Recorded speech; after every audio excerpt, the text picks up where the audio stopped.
যদি আপনি পরিযায়ী শ্রমিক হয়ে থাকেন, যদি আপনি রাজ্যের বাইরে কাজ করে থাকেন, তাহলে এই ভিডিওটা একদম আপনার জন্য। ভিডিওটা অবশ্যই শেয়ার করুন, কারণ আপনার একটা শেয়ারের মাধ্যমে কিন্তু অনেক পরিযায়ী শ্রমিক এই মুহূর্তে বেঁচে যেতে পারে এবং বিপদের হাত থেকে রক্ষা হতে পারে।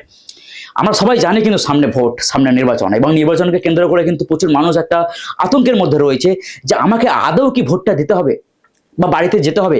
এরকম লাখো পরিযায়ী শ্রমিক এমন রয়েছে যারা এই সিচুয়েশনে, এই কন্ডিশনে তারা কিন্তু তাদের কাজ ছেড়ে যদি বাড়ি যাওয়া হয়, এক তো ট্রেনের টিকিট পাওয়া যাচ্ছে না, যেভাবে যাবে এই মানে যোগাযোগের যে মাধ্যমটা, যাওয়ার যে মাধ্যমটা, সেটা কিন্তু কোনো বিকল্প এই মুহূর্তে পাওয়া যাচ্ছে না।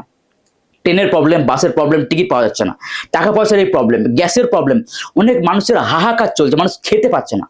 তো সেই জায়গা থেকে কাজ ছেড়ে যাওয়া একটা খরচা, ওখানে থাকতে হবে, গিয়েই তো আর আসা যাবে না, একদিন দুদিন 5 দিন 10 দিন থাকা, সেখানে একটা খরচা আছে।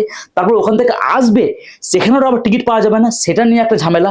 মানে এত হ্যারাসমেন্টের পরে যে যদি যাওয়া হয়, এবং পরে সব থেকে যে বড় সমস্যাটা হতে পারে সেটা হচ্ছে আপনার কাজ ছুটে যেতে পারে, আপনার কাজ ছুটে যেতে পারে বা আপনার কোম্পানি বন্ধ হয়ে যেতে পারে আপনার জন্য। তো এইরকম অনেক পরিযায়ী শ্রমিক রয়েছে যারা কিন্তু আতঙ্কের মধ্যে রয়েছে যে এই মুহূর্তে আমার কি যাওয়াটা কি জরুরি, বা না গেলে হয়তো একটু ভালো হতো, বা না গেলে কাজটা বেঁচে যেত। আজকের এই ভিডিওটা টোটালি তাদের জন্য যে সত্যি আদেও কি ভোটটা দেওয়া কি আপনার জরুরি। আজকের এই ভিডিওটা আমি এক্সপ্লেন করবো। বাস চ্যানেলে প্রথম হয়ে থাকলে চ্যানেলটি অবশ্যই সাবস্ক্রাইব করে দিন, আর বেল আইকনটি প্রেস করতে কিন্তু একদম ভুলবেন না। আর ভিডিওটা অবশ্যই শেয়ার করুন, কারণ আপনার একটা শেয়ারের মাধ্যমে অনেক পরিযায়ী শ্রমিক কিন্তু এই বিষয় থেকে বেঁচে যেতে পারে এবং সাবধান হতে পারে। দেখুন, আমার হিসাবে ভোট হচ্ছে কিন্তু আপনার একান্ত অধিকার। ভোট আপনার একান্ত অধিকার। যদি আপনি ভোট দেন, তাহলে আপনার পছন্দের প্রার্থী আপনার একটা ভোট দেওয়ার জন্য জিতে যেতেও পারে। আর যদি আপনি ভোট না দেন, তাহলে কিন্তু আপনার পছন্দের প্রার্থী আপনার একটা ভোটের জন্য কিন্তু হেরে যেতেও পারে। ভোট একান্ত আপনার অধিকার, আপনি দিতেও পারেন, আপনি নাও দিতে পারেন। তবে ভোট দেওয়াটা জরুরি। ওই আপনাকে বললাম যে আপনার একটা ভোট দিলে আপনার পছন্দের প্রার্থী জিতে যেতে পারে। আপনার ভোট না দেওয়ার কারণে আপনার পছন্দের প্রার্থী আপনার ব্লকের, আপনার এলাকার, সে কিন্তু হেরে যেতেও পারে আপনার ভোট না দেওয়ার কারণে। কিন্তু এটা আপনার একান্ত অধিকার, আপনি দিতেও পারেন, আপনি নাও দিতে পারেন, কোনো সমস্যা নেই। সামনে কিন্তু আবার পঞ্চায়েত ভোট আছে, আপনি তখনও যেতে পারেন, আপনি তখনও গিয়ে ভোটটা দিতে পারেন। কিন্তু সবার আগে এই মুহূর্তে যেটা বলবো যে ভোট আপনি এখন এটা থেকে বার করে দেন যে আপনাকে ভোট দিতেই হবে, জরুরি নয়। আমি জানি অনেকে আপনাকে হয়তো ফোন করে বলেছে, বা আপনি হয়তো ফোনে রিসার্চ করেছেন যে হ্যাঁ ভাই ভোট দিতেই হবে, যেতেই হবে। অবশ্যই সে গ্রামের নেতা, সে লোকাল নেতা, সে বুথের নেতা, সে ব্লকের নেতা, সে থানার নেতা, সে আপনাকে তার ফায়দার জন্য সে বলবে হ্যাঁ ভাই ভোট দিতেই হবে, নইলে তোমার এসআইআর থেকে নাম বাদ হয়ে যাবে, আপনার পরিবার থেকে নাম বাদ হয়ে যাবে, আপনার বাচ্চার প্রবলেম হয়ে যেতে পারে, বিভিন্ন ধরনের আপনাকে হ্যারাসমেন্ট করবে, আপনার দিমাগে প্রয়োগ হবে। বাদেও আমি আপনাকে গ্যারান্টির সঙ্গে বলছি, আমি Shahrukh SK, Bangla TV news লাইভের সিইও, আপনাকে বলছি কোনো সমস্যা নেই। আপনি ভোট দিলেও কি, আপনি ভোট না দিলেও কি, আপনি ভোট দিতেও পারেন, আপনি না দিতেও পারেন, কোনো সমস্যা হবে না। আমি পার্সোনাল বলবো, আমার নামে প্রবলেম রয়েছে, আমার তো ভোটার লিস্টের নামই নেই, তবুও আমি যাব না। এবং আমি দেখতে চাই যে আমি প্রবলেমটা কি হচ্ছে এবং আমি কোন প্রবলেম ফেস করছি, এবং সেই প্রবলেমটার আমি সলভ করতে পারছি কি না আমি দেখতে চাই। এটা আমি আমার কথাটা বলে দিলাম।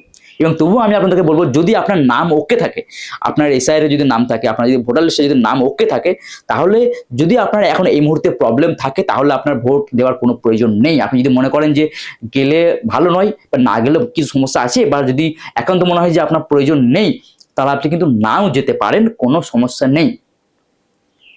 যদি আপনাকে কেউ বলে থাকে, সে তার দলের ফায়দার জন্য বলছে, সে যেই হোক না কেন। সামনে পঞ্চায়েত ভোট আছে, আপনি পঞ্চায়েত ভোটে গিয়ে ভোটটা দিলে কোনো সমস্যা নেই। তবে হ্যাঁ, যাদের এসআইআর প্রবলেম আছে, যাদের ভোটার লিস্টের নাম নেই, নামের প্রবলেম রয়েছে আমার মতো, তাদেরকে কিন্তু এই মুহূর্তে যাওয়াটা জরুরি, এই মুহূর্তেই যাওয়াটা জরুরি। তারা কিন্তু ভোট দিতে পারবে না, কিন্তু এই নাম যে সংশোধনটা, ওই সংশোধনের জন্য কিন্তু এই মুহূর্তে যাওয়াটা জরুরি, ইজিলি হয়ে যাবে। এখন গেল, আগে 15 দিন টাইম ছিল, আপনি কিন্তু ওটা ওভার করে ফেলেছেন। 15 দিন পর কিন্তু 90 দিনের মধ্যে, আপনি যদি রেগুলার আমার ভিডিও দেখেন, আমি একটা উকিল বাবুর সঙ্গে কিন্তু এই বিষয়টা নিয়ে আলোচনা করেছিলাম। ওখানে কিন্তু পুরো এক্সপ্লেন করা আছে যে আপনার যদি নামের যদি প্রবলেম থাকে, তাহলে আপনাকে কিভাবে এই প্রবলেমটা সলভ করতে হবে, সেখানে কিন্তু স্টেপ বাই স্টেপ আমরা আলোচনা করেছি। ভিডিওটা কিন্তু আপনি আবার গিয়ে পুনরায় একবার দেখে আসতে পারেন। তবুও আমি আবার বলছি 15 দিন যে টাইমটা ছিল সেই টাইমটা কিন্তু ওভার হয়ে গেছে। এখন আর একটা টাইম রয়েছে, সেটা হচ্ছে 90 দিনের, যেটা এখন চলছে। যদি আপনার নামের প্রবলেম রয়েছে, এসআই এর প্রবলেম রয়েছে বা ভোটার লিস্টের নাম আপনার নেই, তাহলে কিন্তু খুব সমস্যা, অতটা সমস্যা হবে না, কিন্তু এই মুহূর্তে আপনাকে যেতে হবে। তাহলে কিন্তু 90 দিনের মধ্যে এই সমস্যাটার সমাধান আপনার হয়ে যাবে। যদি এই মুহূর্তে আপনি না যান, তাহলে কিন্তু আপনি বড় সমস্যায় পড়তে চলেছেন। আপনাকে কিন্তু হাইকোর্টে যেতে হবে, আপনার জেলার কোর্টে গেলে হবে না, আপনাকে হাইকোর্টে যেতে হবে। কলকাতা হাইকোর্টে গিয়ে আপনাকে অ্যাপিল করতে হবে। এবং আপনি কি জন্য এই 15 দিন আপনি যেতে পারেননি, তারপরে আপনি 90 দিন আপনাকে টাইম দেওয়া হয়েছিল, ওই 90 দিনের মধ্যেও আপনি যেতে পারেননি। কেন যেতে পারেননি, ওটার রিজেন্ট আপনাকে ওখানে নিয়ে যেতে হবে। লিখিত রিজেন্ট নয়, স্ট্যাম্প পেপারের রিজেন্ট আপনাকে নিয়ে যেতে হবে। এবং ওখানে অনেক হ্যাপা আছে। তো সেই সব হ্যাপা যদি আপনি পোয়াতে চান, তাহলে নো প্রবলেম। আর যদি সেই সব হ্যাপা যদি পোয়াতে না পারেন, তাহলে আমার মনে হয় আপনার নামে যদি প্রবলেম থাকে, এই মুহূর্তে যাওয়াটা আপনার জন্য জরুরি। নইলে কিন্তু আগামী দিনে আপনাকে ভুগতে হবে। আর আমি তো ভুগবই, আমার মজবুরি রয়েছে, আমি এখন যেতে পারবো না। আমি দেখি আমার প্রবলেমটা কি হতে পারে। তবে যাই হোক, আমি দুটো বলে দিলাম। যদি ভোটের আপনার নাম না থাকে, প্রবলেম থাকে, তাহলে কি করতে হবে সেটাও আমি বললাম। আর যাদের নাম ওকে আছে, এবার ভোট দিতেও পারেন, আপনি নাও দিতে পারেন, কোনো সমস্যা নেই।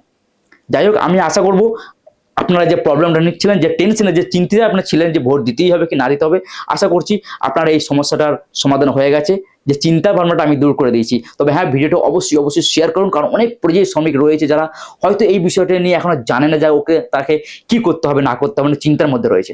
তো ভিডিওটা শেয়ার করুন, কারণ আপনার শেয়ারের মাধ্যমে তার কিন্তু অনেক উপকার হয়ে যাবে, একটা বাঙালি প্রবাসীর উপকার হয়ে যাবে।